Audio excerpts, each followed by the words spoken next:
So this is our module number 3, Combinational Logic Circuits and Module Design. First, we have to discuss the structure of these circuits. Combinational logic circuits is one in which the present state of the combination of logic inputs decides the output. So this is the block diagram of a combinational logic circuits. It has a number of inputs as well as a number of outputs.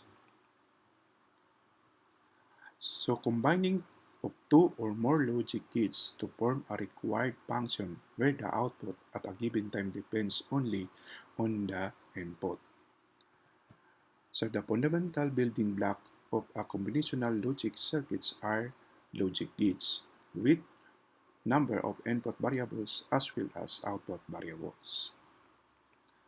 The function implemented in this type of circuits depend upon the Boolean expression. And it is classified into three types: the arithmetic logic circuits, code converter circuits, and data transmission circuits. So we have the arithmetic, logical function, data transmission, and code converters. For arithmetic and logic circuits, this includes addition, subtraction, multiplication, and PLDs. If you see PLDs, that is programmable logic devices. For the code converters, it requires the interface to system of digital blocks to form another type of coding system. So we have the binary to Greek code or Greek to binary, BCD to x3 or x3 to BCD, 7-segment code converter circuits. For data transmission circuits, we have the decoders. Most of the decoders that being designed in the combinational logic circuits are the line decoder. We have encoders, we have multiplexers, and demultiplexers. So for encoders, it is a combinational circuit which is designed to perform the inverse operation of a decoder. So from decoder, it is a binary converting to a unique output which is 2 to the n of our number of inputs. An encoder, it is a circuit that will reverse what is the function of a decoders. So usually it is from human readables, then converting it back to a binary. Multiplexer, it is accept several data inputs and passes one of them through one output at a time.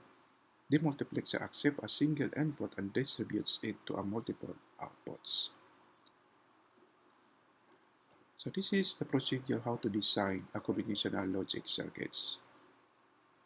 First, we have to identify and determine the number of variable for input and for outputs. After determination of the variables for our input and output, so we have to represent those variables into symbols or alphabets. Then we have to get the relationship between your input and output. And we have to construct the truth table indicating the relationship between the input and output variables. From that truth table, we have to obtain the expression using Boolean algebra. After getting the Boolean expression, then try to minimize that expression. From that minimized expression, then we have to obtain a logic diagram. And that's all for our circuit structure.